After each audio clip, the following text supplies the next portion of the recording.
বিসমিল্লাহির রহমানির রহিম। আমরা দ্বিতীয় দিনের মতন ArcGIS এর পরিচিতি, বিভিন্ন টুলবারের পরিচিতি এবং বিভিন্ন টুলবার এখানে ডিসপ্লেতে না থাকলে আমরা এখানে কিভাবে নিয়ে আসব সেটা হচ্ছে এই যে অ্যাডভান্স এডিটর এগুলো আমরা আগেই আনছিলাম। তো এটা আবার এই যে ক্লোজ করে দিচ্ছি, আবার নিয়ে আসবো। কীভাবে নিয়ে আসবো? এই ফাঁকা জায়গার ভিতরে ক্লিক করব, অ্যাডভান্স এডিটর আর এডিটর এই দুইটা দিয়ে দেখাচ্ছি, আর বাকিগুলো ওইভাবে দেখে নিতে হবে, দেখে নিতে হবে যে এই টুলবারটার নাম কি। এই যে কোগো, এবার রেখে দিলাম। আচ্ছা, এখন আমরা জিআইএস যে কোনো কাজ করার সময় আগে একটা ফোল্ডার তৈরি করে আসতে হবে ড্রাইভের ভিতরে। কোথায় ড্রাইভ? ডেস্কটপে রাখতে পারে, ড্রাইভেও রাখা যায়। তাই আমরা সাধারণত ডেস্কটপে রাখবো না। কোথায়? আমরা এফ ড্রাইভের ভিতরে যাচ্ছি, এই যে মাই কম্পিউটার ওয়েব ড্রাইভ, এখানে দেখা যাচ্ছে দুইটা ফোল্ডার তৈরি করা আছে আগের। আচ্ছা, আমরা একটু নাম ভিন্ন দিয়ে করব। কীরকম? নিউ আর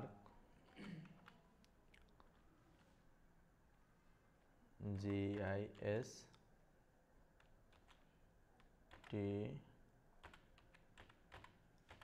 ট্রেনিং। আজকের তারিখ কত? 28/12/2024। এই একটা ফোল্ডার করে নিছি। এই ফোল্ডারের ভিতরে যা কিছু হবে এই ফোল্ডারের ভিতরে জমা হবে। তাহলে কী হলো? আমরা জিএসটা আবার ক্লিক করলাম, অন করলাম। এখন বাম পাশে এই যে ক্যাটালগ অনেক সময় থাকবে না, তাহলে ক্যাটালগ কোথায় গেল? এই যে বাম পাশে যে টেবিল টু কন্টেন্ট, এটা অনেক সময় থাকবে না। তাহলে আনবো কীভাবে? এই যে উপরে উইন্ডোজ আছে, উইন্ডোজের ভিতরে গিয়ে ক্যাটালগ, তারপরে টেবিল টু কন্টেন্ট। এই এখন ক্যাটালগ যে ডাইন পাশেই সবসময় থাকবে তা না, আপনি এটা নিয়ে এসে বাম পাশেও নিয়ে আসতে পারবেন, ডান পাশেও নিয়ে আসতে পারবেন। এটা আপনার ইউজার এটা সুবিধার্থে আপনি আপনার সুবিধা মতো রাখতে পারবেন। 2, আমরা এখানে কানেক্ট করব আমার যেই ফোল্ডারটা, আমি যা কাজ করব এগুলো কোথায় গিয়ে জমা হবে। তো সেই ক্ষেত্রে আমাকে এটা ফোল্ডার কানেক্ট করতে হবে। ফোল্ডার কানেক্টটা কীভাবে করে?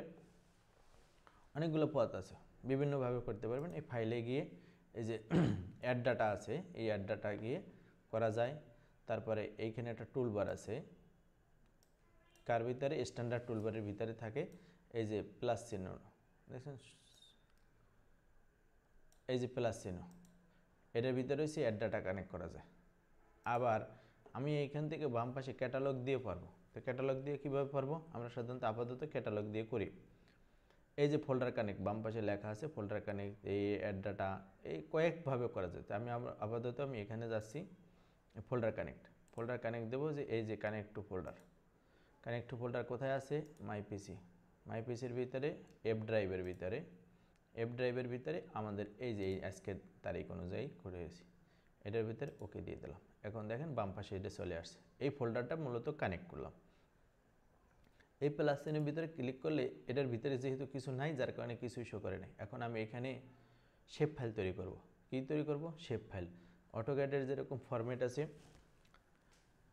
DWG, DXF, সেম জিআইএসের অনেকগুলো ফরম্যাট আছে। তা আমরা জিও ডাটাবেজ আছে, তারপরে আপনার শেপ ফাইল আছে। আমরা আপাতত শেপ ফাইল নিয়ে কাজ করি, নতুন তো যার কারণে। তো যাই হোক, মাউসের অপশনে চাপলাম, চাপার পরে নিউর ভিতরে আছে কি? Shape file. এই শেপ ফাইলে ক্লিক করলাম। শেপ ফাইলে ক্লিক করার পরে উপরে আসতে ক্রিয়েট নিউ শেপ, ইচ্ছা মতো একটা নাম দিলাম। তা যেহেতু আমি যেই শেপ ফাইল আকৃতির যেটা নিয়ে কাজ করবো ওইটাই নাম দিলাম। তারপর আমি আপাতত পয়েন্ট দিলাম, পয়েন্ট। তাহলে টাইপও দেবো পয়েন্ট, এখানে অনেকগুলো টাইপ আছে, তাহলে টাইপ দিলাম পয়েন্ট। এইখানে একটা অপশন আছে আননোন কোঅর্ডিনেট সিস্টেম। আসলে কি কোঅর্ডিনেট সিস্টেমগুলো নতুন তো, এদেরকে যদি আমি দেখাই না, তো নতুন কোঅর্ডিনেট সিস্টেমে করতে গেলে তারা এলোমেলো হয়ে যাবে। এটা একটু অ্যাডভান্স লেভেলের, 5-7টা ক্লাসের পর দেখাবো। আপাতত এই আননোন কোঅর্ডিনেটই থাক, ওকে দিয়ে দিলাম।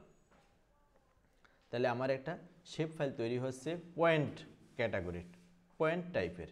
এই যে লেখা আছে ফিচার টাইপটা কীরকম? পয়েন্ট আকারে থাকবে। তাহলে ওকে দেওয়ার সাথে সাথে আবার চলো ওকে, এই যে বাম পাশে চলে আসছে। এখন এই পয়েন্টে যখন কাজ করবো, এই সফটওয়্যার ও তৈরি করলো, এখন ওরে বলতে হবে যে আমি এই শেপ ফাইলেই আমি কাজ করব। তাহলে সেক্ষেত্রে কী করতে হবে, এডিটর স্টার্ট এডিট দিতে হবে। স্টার্ট এডিটর কোথায়, এই যে এডিটরের ভিতরে লেখা আছে, এই যে এডিটর, এই ডাউন অ্যারোরে চাপ দিলে এখানে স্টার্ট এডিট দিলাম। এখন স্টার্ট হয়েছে, বাট এইখানে বাম পাশে আরেকটা অপশন থাকবে, সেটার নাম হয়েছে ক্রিয়েট ফিচার। এই যে ক্রিয়েট ফিচার কোথায় থাকে, এডিটরের ভিতরে। তাহলে এই ক্রিয়েট ফিচারে ক্লিক করলাম, এই যে বাম পাশে আসছে, এটার উপরে ক্লিক করার সাথে সাথে এখন এই যে মাউসের সাথে পয়েন্ট, আমি ইচ্ছে মতো এটা ক্লিক করলাম, যেখানে মন চায় সেখানে ক্লিক করলাম। এখন পয়েন্টের মতোই দেখায়, কিন্তু এই পয়েন্টের সাইজ প্লাস কালার বিভিন্ন আকৃতি সে পরিবর্তন করতে চাই, তখন এই বাম পাশে এই পয়েন্টের উপরে ক্লিক করতে হবে। এই যে লেখা পয়েন্ট সেটা না, এই যে নিচে আকৃতি দেখাচ্ছে পয়েন্ট, এই পয়েন্টের উপরে ক্লিক করব। পয়েন্টের উপরে ক্লিক করব, বিভিন্ন আকৃতির পয়েন্ট আছে, আমি ইচ্ছে মতো দিলাম। তারপরে এখানে কালার চেঞ্জ করলাম, তারপরে এখানে সাইজ বড় ছোটো করলাম, ইচ্ছে মতো আমি বড় ছোটো করতে পারলাম। এটাকে রোটেট করা যায়, রোটেট বলতে অ্যাঙ্গেল ঘোরানো যায়, আমার অ্যাঙ্গেল 0 থাকবে। আবার এই অ্যাডভান্স এডিট সিম্বলজি এর ভিতরে এখন আমরা আপাতত কাজ করব না, এই অবস্থায় আমি আর্ট দিয়ে দিলাম, কালার দিয়ে দিলাম লাল, ওকে, এই দেখেন কালার চেঞ্জ হয়ে গেছে। আচ্ছা, এখন আমি যদি বলি এইখান থেকে লাইন ড্র করব, তাহলে সেক্ষেত্রে কী করছে, এই যে আমরা যে ফোল্ডার তৈরি করছিলাম শুরুতেই এফ ড্রাইভের ভিতরে, এটার ভিতরে মাউসের অপশন চাপ দেবো, নিউ শেপ ফাইল, হ্যাঁ, আবার এটা তৈরি করতেছি, নাম দিলাম পলিলাইন।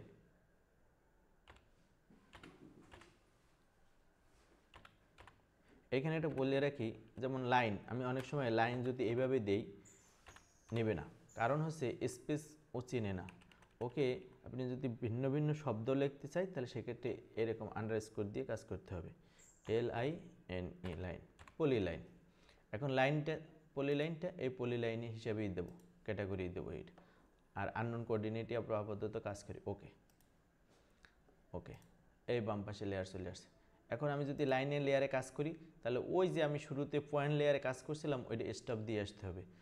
তাহলে স্টপ দিয়ে দিতে পারি, সরাসরি সেভ দিয়ে স্টপ দিতে পারি, আর নয় স্টপ দিলাম তখন ও সেভ চাইবে, তখন ইয়েস দিয়ে দিলাম, তাহলে আমাকে আমার 2বার দেওয়া লাগলো না, সেভ দিয়ে দিলাম। এখন আবার স্টার্ট এডিট দিলাম। এখন আমি লাইন লেয়ারে যেহেতু কাজ করব, এই লাইনে ক্লিক করলাম, এই পয়েন্টে ক্লিক করলাম, এই পয়েন্টে ক্লিক করলাম, এই লাস্টে যেখানে শেষ দেবো সেখানে ডাবল ক্লিক, খুব দ্রুত গতিতে,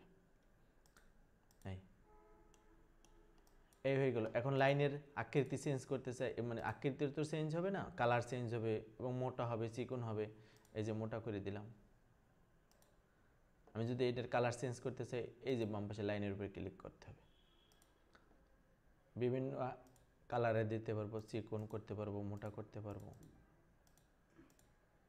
আর আমরা সাধারণত প্রিন্ট করার সময় এটাকে ওই যে কত মোটা চিকন করব সেটা ওইখানে আমরা ঠিক করে নেব। এই হচ্ছে পলিলাইন। এখন যদি আমি বলি পলিগন নামে লেয়ার করব, তাহলে সেক্ষেত্রে কী হবে, ওই যে আমাদের ড্রাইভের ভিতরে ফোল্ডার তৈরি করছিলাম, ওইখানে মাউসের অপশন চাপলাম, নিউ শেপ ফাইল, আমরা এখানে পলিগন দেব, polygon, feature type polygon, unknown coordinate, okay. এখন আমরা পলিগন কিন্তু ওই যে আমাকে পূর্বে দেওয়া ছিল পলিলাইন, ওই পলিলাইনটাকে আমি সেভ দিলাম, যদি দেই তাহলে এখন আবার গিয়ে স্টপ দিতে হবে, এই তারপরে যে স্টার্ট এডিট দিতে হবে। তা আমরা সরাসরি স্টপ এডিট দিলেই সেই সেভ দিয়ে করব।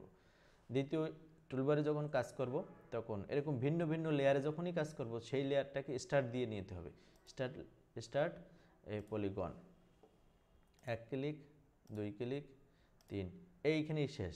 এইখানে যেহেতু শেষ দেবো, তাই দ্রুত গতিতে 2টা ক্লিক করব, এই হয়ে গেছে। মাউস কিন্তু একটা টুলবার যেহেতু ক্লিক করছিলাম ওই যে পলিগনে, যার কারণে মাউস পলিগন হিসেবে এখনও আছে, অ্যাক্টিভ আছে।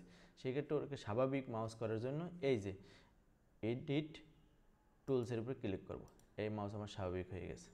এখন আমি যদি ওই যে পলি লাইন অফ করি, তারপরে পয়েন্ট অফ করি, আমার পলিগন ঠিকই আছে। আচ্ছা, পলিগনের যদি আউটলাইন ব্ল্যাক, ভিতরে একটা পানির কালার, আমি এটার কালার চেঞ্জ করব, ভিতরে কালার হোল্ড করে দিলাম, আউটলাইন কালার দিয়ে দিলাম লাল, সাইজ একটু মোটা করলাম, এভাবেও হয়। আবার আমি চাচ্ছি ভিতরটাকে লাল করব, তাহলে যে কোনো একটা কালারে ক্লিক করে তারপরে এখানে লাল করে দিলাম। এই এখন আউটলাইনও কালার, ভিতরের কালারও লাল। ভিতরে আউটলাইনটা যদি এখন আমি এই আউটলাইনটা যদি আমি অন্য একটা কালার করে মোটা করতে হবে, ওই যে দেখা যাচ্ছে।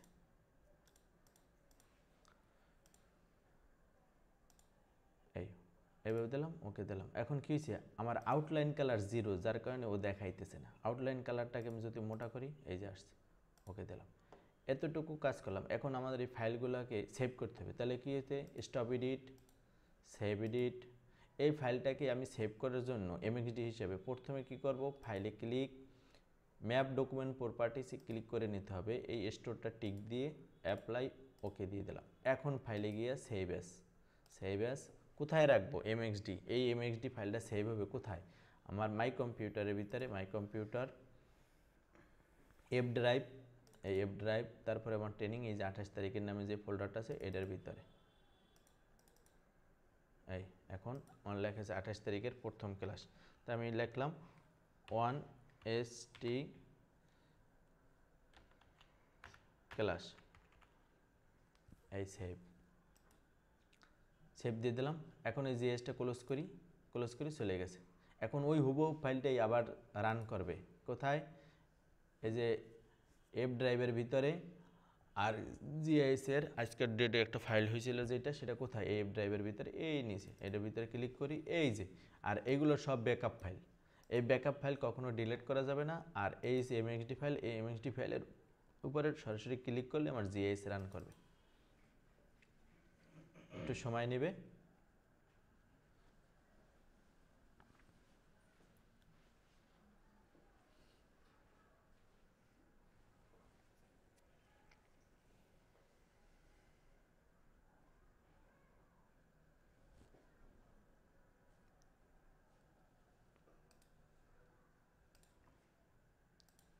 এই যে জিআইএস আবার অন হয়ে গেছে। তাই আজকের মতো এখানেই শেষ। আল্লাহ হাফেজ, ভালো থাকবেন।